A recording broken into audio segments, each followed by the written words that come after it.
this is an iHeart podcast. Guaranteed human. Well, the holidays have come and gone once again, but if you've forgotten to get that special someone in your life a gift, well, Mint Mobile is extending their holiday offer of half off unlimited wireless. So here's the idea. You get it now. You call it an early present for next year. What do you have to lose? Give it a try at mintmobile.com/switch. Limited time 50% off regular price for new customers. Upfront payment required. $45 for 3 months, $90 for 6 months, or $180 for 12-month plan. Taxes and fees extra. Speeds may slow after 50 gigabytes per month when network is busy. See terms. Support for the show comes from Public, the investing platform for those who take it seriously. On Public, you can build a multi-asset portfolio of stocks, bonds, options, crypto, and now generated assets, which allow you to turn any idea into an investable index with AI. It all starts with your prompt. From renewable energy companies with high free cash flow to semiconductor suppliers growing revenue over 20% year over year. You can literally type any prompt and put the AI to work. It screens thousands of stocks, builds a one-of-a-kind index, and lets you backtest it against the S&P 500. Then you can invest in a few clicks. Generated assets are like ETFs with infinite possibilities, completely customizable and based on your thesis, not someone else's. Go to public.com/podcast and earn an uncapped 1% bonus when you transfer your portfolio. That's public.com/podcast. Paid for by Public Investing. Brokerage services by Open to the Public Investing Inc. Member FINRA and SIPC. Advisory services by Public Advisors LLC, SEC registered advisor. Generated assets is an interactive analysis tool. Output is for informational purposes only and is not an investment recommendation or advice. Complete disclosures available at public.com/disclosures. This Sunday, iHeartRadio brings you live to Levi's Stadium in Santa Clara for the Super Bowl 60 tailgate concert, presented by NetApp. It's the ultimate pregame party, featuring an exclusive performance from Teddy Swims. Your front row experience will be on iHeartRadio stations across the country and the free iHeartRadio app this Sunday at 3:30 Eastern, 12:30 Pacific. Then, after the concert, tune in to the Super Bowl 60 pregame show on NBC. This is Andrea Gunning from Betrayal. Most wellness routines fail somewhere between day one motivation and where did I put that powder? That's where Grüns comes in.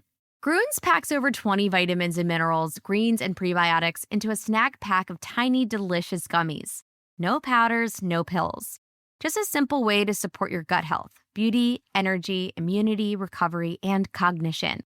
Plus, the ingredients in Grüns are backed by over 35,000 research publications.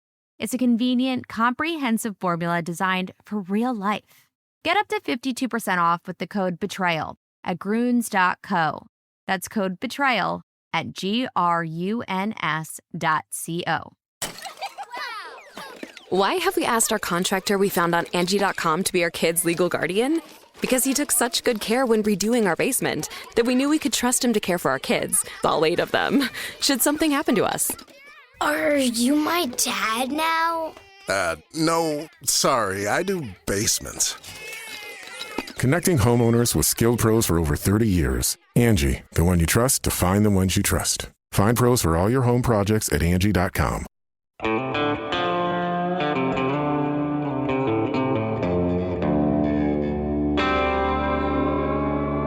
Body Bags with Josph Scott Morgan.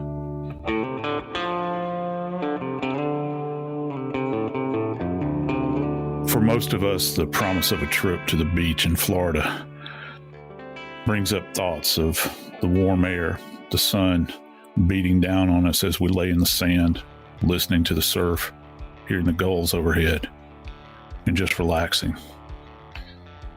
For 11-year-old Gannon Stauch, nothing could be further from the truth. Today, we're going to talk about one of the most horrific crimes in recent memory. We're going to talk about Gannon Stauch. I'm Josph Scott Morgan, and this is Body Bags. Back with me again today is my good friend Jackie Howard, executive producer of Crime Stories with Nancy Grace. Jackie, what can you tell us about Gannon? Gannon Stauch lived with his father and his stepmother, Al and Leteica Stauch. The dad served in the military in the National Guard and was often away for training. As a matter of fact, his father, Al, was in Oklahoma when Gannon died. Leteica Stauch, the stepmother, reported the 11-year-old missing. She said that he had stayed home from school originally because he had a stomach ache, and then she had traveled out with him to a park later on that day. Within 24 hours of the first 911 call reporting Gannon missing, the stories definitely did not add up. Leteica had initially told detectives that when Gannon had gone to the friend's house and didn't return, she could not tell them the friend's name, address, or phone number. Then she changed her story and said that a neighborhood construction worker had broken into the house and raped her and took Gannon. Then she said that she had watched Gannon ride his bike and he fell off and hit his head. And then 2 men drove up and grabbed him and took off. So we have conflicting stories about what happened to Gannon here. It was 2 months before Gannon Stauch's body was found, and it was found in Florida, more than 1,400 miles away. Gannon had been stuffed into a suitcase and discarded. Jackie, one of the most valuable bits of currency. It's an odd term to use, but in scientific parlance for us in forensics is time. You know, these things that where we're trying to put these elements together to understand what exactly happened. And when you have a case such as Gannon's that extends out over such a broad reaching spectrum of time, then that creates a multitude of problems for us. You begin thinking about, well, he was last seen in January 27th, I believe, and then he wasn't found for almost another 2 months. And so when you're trying to put things together, you have to think about things like decompositional changes, what's going to impact those findings, what's going to impact the way we view the way the body is initially found, as opposed to where we think that, say, a fatal event occurred. And keep in mind, we're talking about a distance of 1,400 miles, Jackie. That's a long ways from Colorado to Florida. It is a long way. And, you know, Joe, one of the things that was important to note here in this case, the position in Florida is not where Gannon was originally dumped. We have a location back in Colorado where police say Gannon's body was left for at least a month and then retrieved and transported to Florida. So I'm just going to open the field up to you and let you go, because I have to imagine that the different locations, the time, there are so many things that has to be considered here. Yeah, there are. And there are multiple elements involving here that are going to impact changes in the body specifically, and can, for an unseasoned investigator, can throw you off very, very quickly if you're not really attuned to the environment in which the body is found in. And let me just give you a brief example, and this will kind of paint the picture. If you think about, let's just think about soil, okay? Think about what the soil is probably like out in Colorado. You might have a mix of a lot of decomposed, say, for instance, plant life from that particular area. Think about evergreen trees, combined with maybe a clay base in the soil. And then he is from Colorado. He apparently died there. And then you think about where he was finally deposited. That's in Florida, Jackie. What's the soil like in Florida? Well, I can tell you this. One of the major components in Florida is going to be sand. So you're not necessarily going to find those two elements in the same place. And so that's a distinctive thing that we look for in forensic science. Soil science is actually a big part of what we refer to as trace evidence. It's a particular section you can go to at the crime lab, and they study these sorts of things. That in and of itself is major when you're trying to put together what actually happened. But just like we can look at soil, there are multiple elements here in Gannon's case. Chief among this is going to be, for instance, that he was in apparently multiple locations after death. He died, we believe, at least according to what the police are saying, in Colorado, in El Paso County, potentially in that home. How do I know that? Well, his stepmother allegedly had his stepsister go out and purchase items like bleach, garbage bags, these sorts of things that you would use to facilitate cleaning in an environment. We know that his body was there. He certainly lived there for a while. And then, you know how you mentioned that he was held in one location for about a month? That place was Douglas County, Colorado. That's where the police think that the initial dump site was. But you know what? There's a scene in between that. You know what it is? It's the vehicle that was used to initially transport his body. So moving from his home, his body being moved from his home in El Paso County to Douglas County, that's another scene. Even though it's on wheels, you have elements of his body that might be contained in that vehicle from that first trip. Now, once he gets deposited in Douglas County, follow me here, in Douglas County, Colorado, for some reason, you know, the old adage, they talk about how the criminal always returns to the scene of the crime. Maybe an individual is getting uncomfortable at this moment in time. Maybe they're thinking we need to put more distance, physical distance between ourselves and the body. So what happens? Well, his body is then gathered back up. And keep in mind, when you gather his body back up at that scene in Colorado, that initial dump site, you're picking up all of the debris that was underlying that body. Anything that attached itself to his body or clothing that he may have been wearing, you know what, Jackie, that's going with him. Then you place it back in the car. And now you got to make this 1,400-mile journey from rural Colorado all the way down to the panhandle of Florida. Now, how are you going to do that? Well, apparently, from what the police are telling us, he wasn't placed in plastic, or I think that he was probably wrapped in something, but it's not like they just simply put him into a garbage bag. It's not what they did. They actually took a suitcase and folded this little boy's body up and stuffed it in there. And then they transported him all these miles.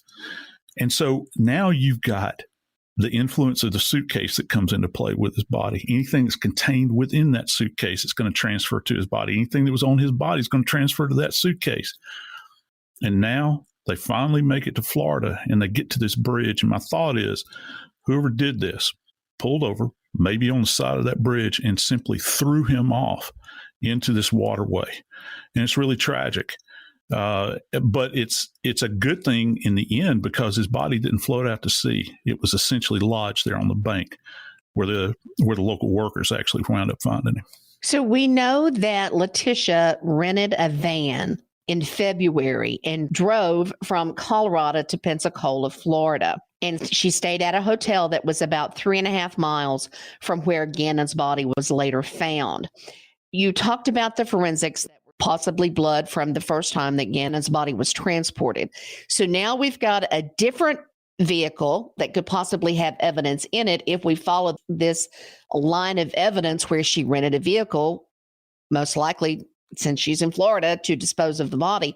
So we're going to find what? Soil from Colorado that you're not necessarily going to find in Florida, bug larvae from Colorado that you're not going to find in Florida. I mean, what are those kind of differences, Joe? Listen to you, Jackie, talking about bug larvae. There you go. You're absolutely right. You're on the right track here, because, you know, we talk about things like, and I'm going to break this down. We talk about things like flora and fauna. We learn this in basic biology, and see, it's very simple. This isn't rocket science.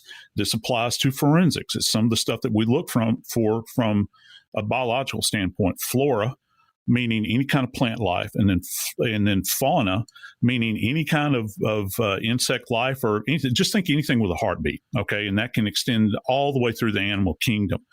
So the bug life, for instance, the insect life, for instance, in Colorado, is going to vary greatly from that is found down in Florida, as we well know. I mean, how many of us have been to the heat of Florida and you're slapping mosquitoes and gnats and everything else down there? And we definitely know that insects are in that area, but they're in Colorado as well. So you're talking about specific species that indwell Colorado.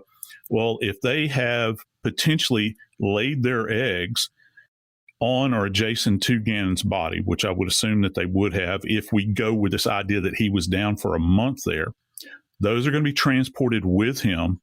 Unless, you know, the perpetrator went to a great deal of trouble to clean all of this away. I can't imagine that was done. There would still be some remnant of that left behind.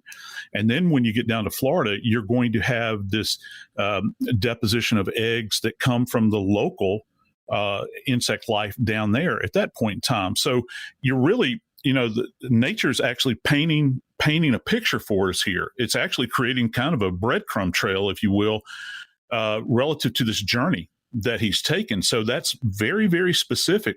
And I think that going back to what you had mentioned, the rental of the van, this expands this out even further, because if the vehicle used the first time to deposit his body was, say, the family vehicle, that's going to have unique evidence from the home to that deposition spot there where his body was laid out there in Douglas County. Then if you use the van to transport the body from Douglas County to Florida, which we can assume that's what happened since a van was rented, then that's going to be a separate collection of evidence. You're not going to have this overlay or commingling of evidence. So that actually works in the favor of the police as they're investigating this case. And it's not just police, Jackie, because what do we have going on here? Well, anytime you're involved in perpetrating a felony like this, you now call upon the resources. You invoke the resources of the FBI. How many states are there between Colorado and Florida? You're talking about the transportation of a body, a deceased child, from one state all the way to the other side of the United States. So now you're going to call the full force of the FBI and all of their resources. And I can tell you, at their lab, they have one of the most complete and state-of-the-art crime labs in the world. Joe, let me jump in here. I want to make one more point back to the bug larva. You've also got the temperature differences between Colorado, because it's February, snows in Colorado in February, and Florida, where it's still fairly temperate weather. And there's all manner of things at work here, Jackie, when you begin to think about that. When a body is kept in an environment that is very cold, you can actually retard the process of decomposition. That means to slow it down greatly, kind of blunt it, if you will, to the point where the body is not going to remain perfectly preserved, but as opposed to being in a tropical, subtropical environment like Florida, in that region, remember, we're up near Pensacola on the north end of Florida. Decomposition because of heat is going to accelerate in that area. So imagine, if you will, as Gannon's body is being transported from Colorado to Florida, the temperature is creeping upward as you're leaving Colorado, presuming she took a southward route. All the while, his body, this process of decomposition is accelerating all the way. And if we factor in the fact that he is contained within the small space of this suitcase, that's going to accelerate it as well, because all of the moisture that is being given off by the body is self-contained in there, and it's going to, again, further enhance the speed at which the body is decomposing. I cannot even begin to imagine, Jackie, the foul odor that would have been exuding from that suitcase as she's transporting it down the road, making her way very slowly. Remember, she stopped and spent the night along the way. When she would have gotten back into that van the next morning, perhaps prior to dumping his body, the smell could have knocked you over.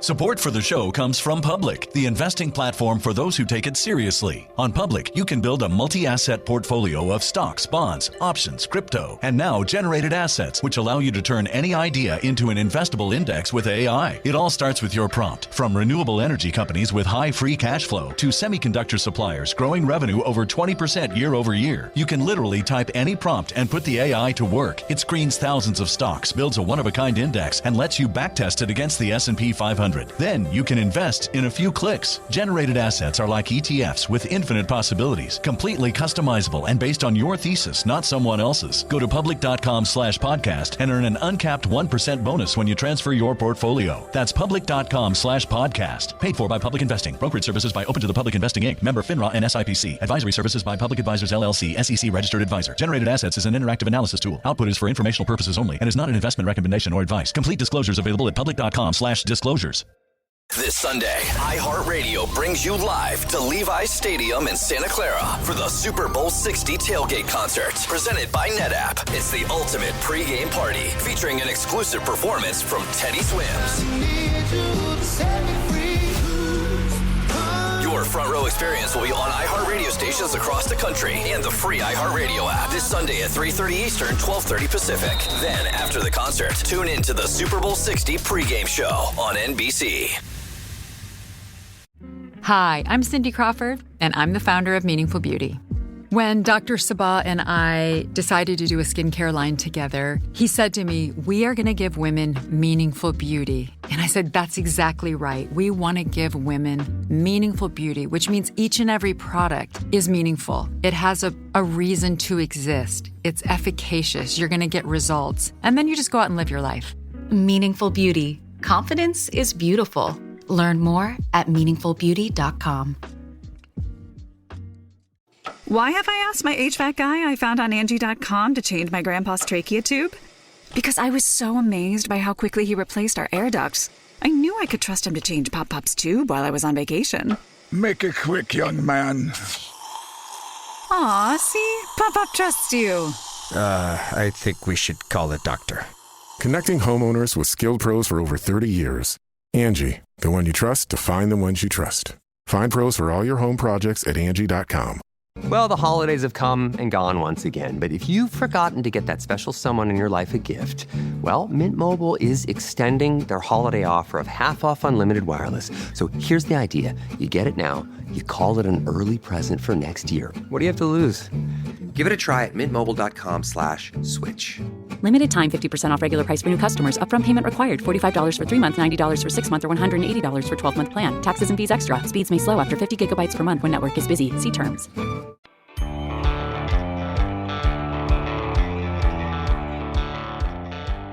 I think any of us, faced with the proposition of having to transport a body over this great country that we have, over this expansive country, would give any of us kind of pause for a moment. But can you actually imagine, Jackie, transporting the body of a child, which you were given specific charge over, this child that you had been told to take care of, to feed, that you'd been entrusted with, and all the while he's decomposing in the back of the vehicle? No, I can't, Joe. And especially once it is discovered what happened to this 11-year-old. We now know that Gannon Stauch was shot in the jaw with a 9mm and stabbed at least 18 times before he died. So it is no wonder that the stepmother, Leteica Stauch, sent her daughter, Gannon's stepsister, to go buy cleaning supplies.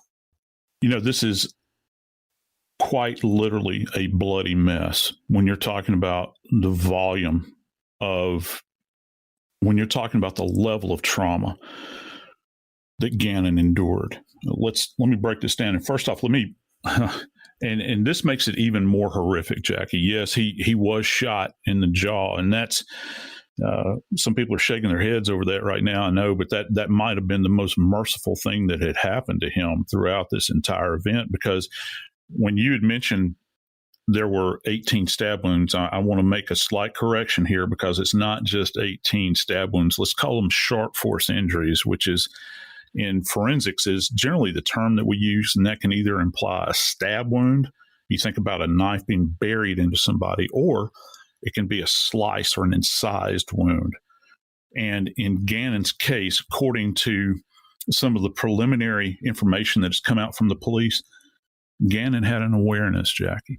He had an awareness that he was being attacked. So that means that more than likely, he tried to fight this person off with all of his might. He had defensive wounds on his hands, on his wrists, on his arms. And then whoever did this to him buried a knife multiple times into his body, in his chest and in his back. And, it really gives you pause to think about, what kind of person would do this to an 11-year-old little boy over and over again. And to make it even worse, there's apparently evidence that he sustained some blunt force trauma to the head. So that means that all the while he's being stabbed, he's also being beaten. And then finally, like I said, mercifully, he was shot at that point in time. The interesting thing about this is the following, and this is a key piece of evidence. This gunshot wound that he sustained from this 9mm, which is a semi-automatic handgun, the actual projectile was recovered from his body. And sometimes I'm amazed at, the evidence that we can recover, particularly when you think about all of these locations that this little boy's body was in and moved multiple times in a state of decomposition. They still were able to recover this round. And this round is going to be very critical when this case finally comes to trial. And let me tell you why. That round that they recovered from Gannon's body down there in Florida when they did the autopsy, that round was actually matched up to a 9mm pistol that they found in the home of Gannon's stepmother. That's a big piece of information because that actually winds up giving you what's referred to as a ballistic fingerprint. Those markings that are left on that bullet, from the traveling down that barrel, that rifled barrel, this lead projectile traveling down this rifled barrel leaves these marks on the exterior of this projectile, and it buries into the tissue. Now, those markings can be matched up to the barrel of this weapon, and it doesn't even matter. And this is a fantastic thing about ballistic study. You can have a 9mm pistol that's made by the same company. We won't say a specific manufacturer, but we'll just call it Company A. By Company A, it can be the same model. It can come off of the same production line, but guess what? Each one of the ballistic markings in those barrels made at the same time are going to be unique to that weapon. And at the end of the day, that might be the piece of evidence that winds up getting a conviction in this case. In relation to Gannon being shot, we know that the crime scene was very bloody. Is there a difference, or how much difference does distance make in the amount of blood and where it shows up in the room? Are you going to have a larger dispersal if you're shot from farther away as opposed to up close? I think that one of the key things here, we do know this, I can tell you this, when you have what's referred to as a hard contact or press contact gunshot wound, which means that the perpetrator would take the end of the barrel, the muzzle of the weapon, and tightly press it against the skin. Not only are you going to have the projectile entering the body, and that obviously creates a tremendous amount of pressure, but you're going to have this expansion of gas. And many times associated with that, there'll be a tremendous amount of blood that issues forth from that. Now, more than likely, if he was shot in the jaw, you're not going to have the same amount of blood that you might have, for instance, if he was shot directly into his skull, into the cranium itself with a tightly held weapon. But what we can tell, and you're talking about range here, we can tell the distance of the muzzle, the end of the muzzle, from the actual injury itself. Now, this could be compromised a little bit, just so folks at home understand. Don't get too excited. It can be compromised as a result of the decomposition. Let's remember, this precious little boy was down for 2 months after death, Jackie. So the biological processes that are going on in decomposition can compromise the pathologist's ability to determine range of fire. Now, if this was a tightly held weapon, and let's say if folks will find kind of this area below your ear where your jaw begins to descend, that's a rather firm piece of bone. If this weapon was applied to the jaw in a very tight press contact area or entrance area, you can actually have a soot deposition on the bone itself that will pass through the skin and kind of tattoo this area around the bone as well. So that might still be there. And the saving grace here is that I would imagine in Gannon's case, they would have taken microscopic sections of the injury, which happens very commonly at autopsy with gunshot wounds, and they'll look at them microscopically to get an idea as to the dispersal of, say, unburned gunpowder in the skin that might still be embedded there. You could still appreciate it probably at a microscopic level, and then you begin to measure that out And it gets kind of complicated at this point, but you kind of do a ratio relative to the disbursement of the powder grains that are left behind. And that'll give you an idea as to roughly the distance of the gunshot wound in Gannon's case. Joe, let's talk forensically just a little bit about what was found with Gannon's body. There was bloody bedding and a pillow, so his comforter and the sheets that were found with Gannon's body. A lot of blood on there. Is it likely the blood came from him being wrapped up in those items, or is there a way to know? Yeah, actually, there is kind of a way to know, Jackie, and I'm glad that you brought this up because it's, in these horrible cases, as investigators, we look for the silver lining, if you will. In all of these things, you have to look past the horror of it many times to get to the answers that science is dying to tell us. And in this particular case, if he was in fact beaten, stabbed, and shot on the surface of these bed linens that you're talking about, that's going to have the blood staining that will be there will be more dynamic. Okay, you'll get maybe a spreading of high velocity blood staining that's left behind, say, for instance, from a gunshot wound, or when you have a beating that takes place. I'm not saying this is the case with him, but lots of times with a beating, you'll get kind of a medium velocity blood staining. Okay. Then on top of that, you have the dynamic of transference of blood where the body is seeping blood. Okay. And so as you begin to wrap or envelop the body in some type of cloth, maybe clothing that's left behind, those sorts of things. That's kind of a contacting transfer of blood. And that looks completely different than, say, a dynamic that goes on during the actual fatal event. So, it's possible. My only concern, though, again, we come back to this process of decomposition, and this is kind of multi-layered itself. I'll try to keep this as brief as possible, but when you're looking at this, keep in mind the blood itself is a biological component, and blood is not just blood in and of itself. You got red blood cells, white blood cells, you got plasma, you got all of these ingredients of blood. And they're decomposing too, along with the tissue of the body. So it's beginning to break down. Then you've got decompositional fluid that's created from the body. So that's going to compromise the stain as well. So that's something that the police will have to contend with. One of the fantastic things here, I think, though, that is really a real asset for the police is the fact that all of this evidence was actually contained in here. So if you think about Gannon's body, it was essentially cocooned and protected to a great degree.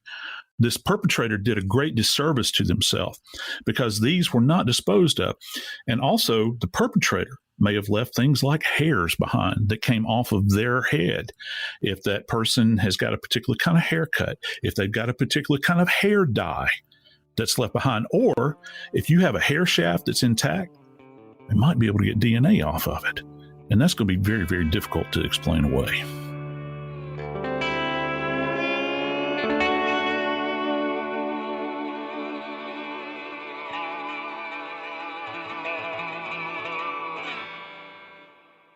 Support for the show comes from Public, the investing platform for those who take it seriously. On Public, you can build a multi-asset portfolio of stocks, bonds, options, crypto, and now generated assets, which allow you to turn any idea into an investable index with AI. It all starts with your prompt. From renewable energy companies with high free cash flow to semiconductor suppliers growing revenue over 20% year over year, you can literally type any prompt and put the AI to work. It screens thousands of stocks, builds a one-of-a-kind index, and lets you backtest it against the S&P 500. Then you can invest in a few clicks. Generated assets are like ETFs with infinite possibilities, completely customizable and based on your thesis, not someone else's. Go to public.com/podcast and earn an uncapped 1% bonus when you transfer your portfolio. That's public.com/podcast. Paid for by Public Investing. Brokerage services by Open to the Public Investing Inc. Member FINRA and SIPC. Advisory services by Public Advisors LLC. SEC registered advisor. Generated assets is an interactive analysis tool. Output is for informational purposes only and is not an investment recommendation or advice. Complete disclosures available at public.com/disclosures. This Sunday, iHeartRadio brings you live to Levi's Stadium in Santa Clara for the Super Bowl 60 tailgate concert, presented by NetApp. It's the ultimate pregame party, featuring an exclusive performance from Teddy Swims. front row experience will be on iHeartRadio stations across the country and the free iHeartRadio app this Sunday at 3:30 Eastern, 12:30 Pacific. Then, after the concert, tune in to the Super Bowl 60 pregame show on NBC. Hi, I'm Cindy Crawford, and I'm the founder of Meaningful Beauty. When Dr. Sabah and I decided to do a skincare line together, he said to me, we are going to give women meaningful beauty. And I said, that's exactly right. We want to give women meaningful beauty, which means each and every product is meaningful. It has a reason to exist. It's efficacious. You're going to get results. And then you just go out and live your life. Meaningful Beauty. Confidence is beautiful. Learn more at meaningfulbeauty.com. Why have I asked my electrician I found on Angie.com to bury my pet hamster Nibbles in our yard for me? Because I was so moved by how carefully he buried my electrical wires, I knew I could trust him to bury my sweet Nibbles after his untimely end. Nibbles, gone too soon. May he scurry in peace. Hey, sorry about your pet, but I just wire stuff. Nibbles would have loved you like a brother. Connecting homeowners with skilled pros for over 30 years. Angie, the one you trust to find the ones you trust. Find pros for all your home projects at Angie.com. Are you a fraud-paying American? It's a fact that 1 in 4 honest, hard-working, tax-paying Americans has been a victim of identity theft. With LifeLock Identity Theft Protection, though, if your identity is stolen, they fix it, guaranteed, and get you your money back. Last year, the IRS flagged over $16 billion in refunds for identity fraud. That's billions of dollars that could come from your salary, overtime, or second job. But this year, you don't need to stay a victim. LifeLock monitors millions of data points per second for your personal information and alerts you to threats you could easily miss on your own. And if your information does fall into the wrong hands, only LifeLock has U.S.-based restoration specialists who are backed by the $1 Million Protection Package. Because this tax season, fraud-paying American is something no American should have to claim. Visit LifeLock.com/iHeart and save up to 40% your first year. That's 40% off at LifeLock.com/iHeart. Terms apply.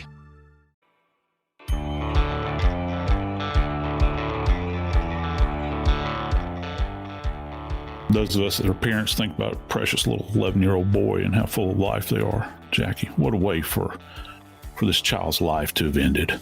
Especially when you find out that his stepmother is accused of this murder and that she asked her teenage daughter to stop by the store and buy supplies to help Leteica Stauch clean up after this murder. She asked her daughter to stop by the store and buy carpet cleaning supplies, baking soda, trash bags, and a few other things to help cover up the evidence of her horrendous crime.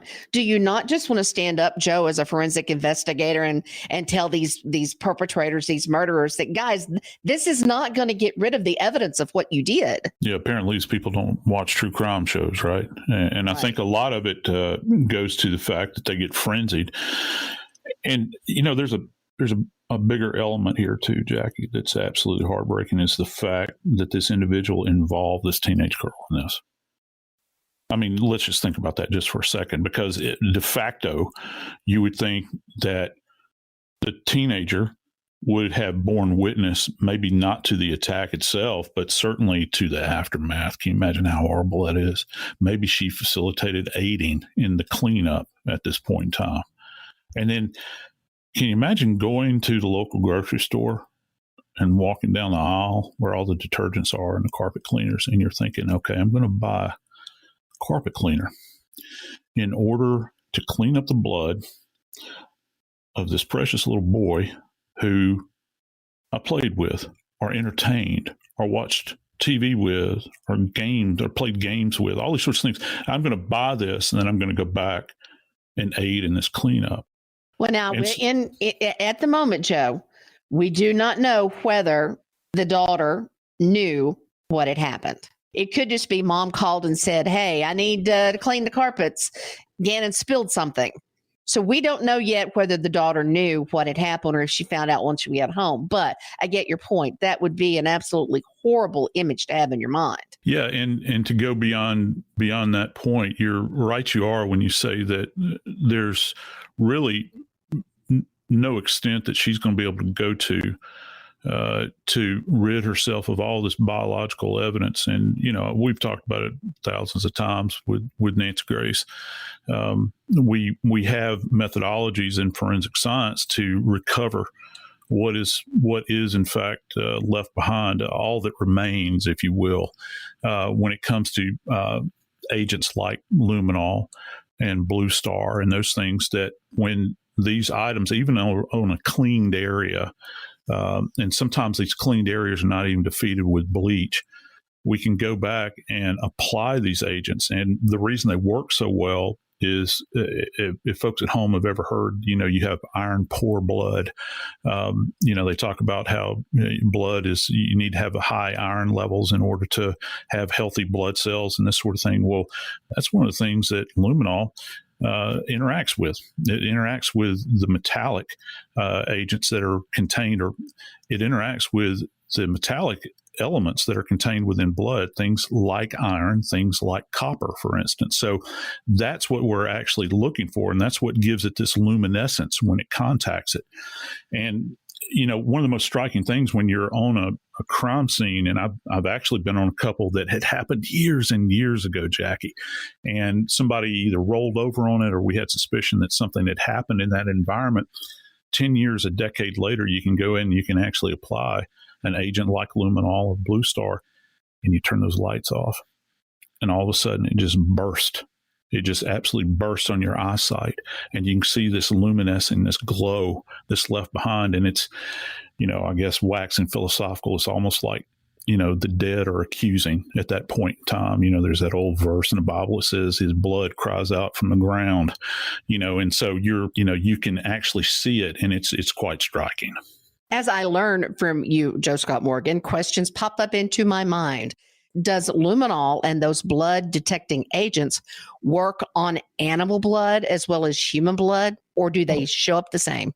Yeah, they will actually. It doesn't, when we test, when we use a test like luminol or Blue Star, we're simply trying to determine the presence of blood. It doesn't differentiate between species at that point in time. We've got a variety of other tests, which are called presumptive testing. Then you have specific testing that you go through at the scene to determine, first off, I think there's a Kastle-Meyer test, which is something to say, yes, this is in fact blood. Then there's another level you go beyond that to say, yes, this is human versus animal.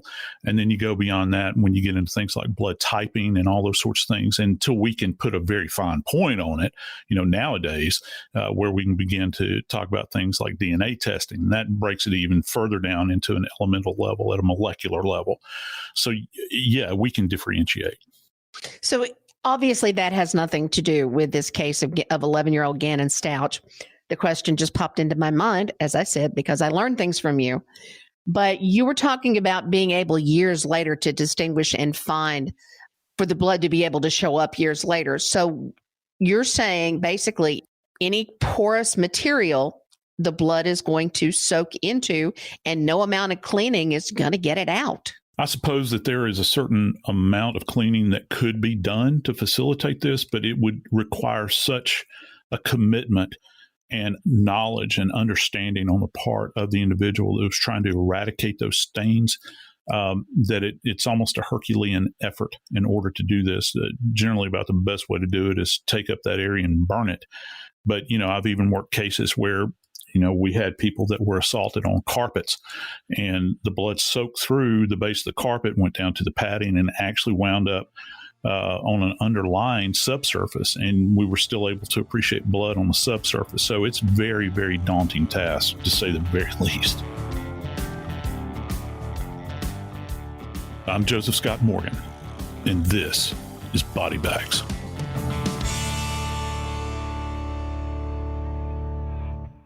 This Sunday, iHeartRadio brings you live to Levi's Stadium in Santa Clara for the Super Bowl 60 tailgate concert, presented by NetApp. It's the ultimate pregame party, featuring an exclusive performance from Teddy Swims. Your Your front row experience will be on iHeartRadio stations across the country and the free iHeartRadio app this Sunday at 3:30 Eastern, 12:30 Pacific. Then, after the concert, tune in to the Super Bowl 60 pregame show on NBC.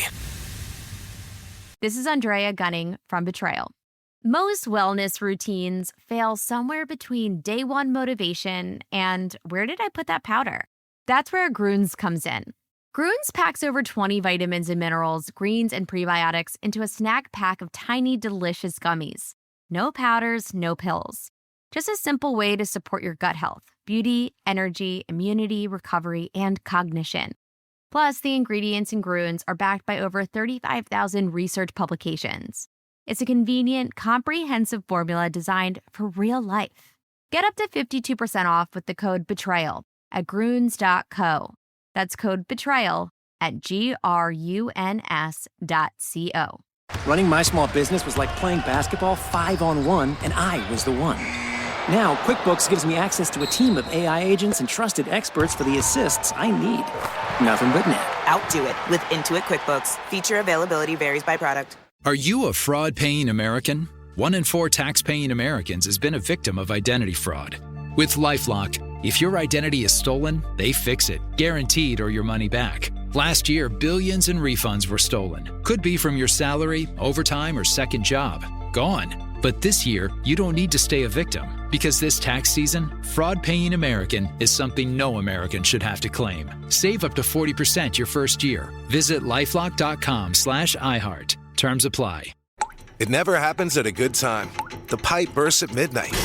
The heater quits on the coldest night. Suddenly, you're overwhelmed. That's when HomeServe is here. For $4.99 a month, you're never alone. Just call their 24/7 hotline and a local pro is on the way. Trusted by millions, HomeServe delivers peace of mind when you need it most. For plans starting at just $4.99 a month, go to HomeServe.com. That's HomeServe.com. Not available everywhere. Most plans range between $4.99 to $11.99 a month your first year. Terms apply on covered repairs. This is an iHeart podcast. Guaranteed Human.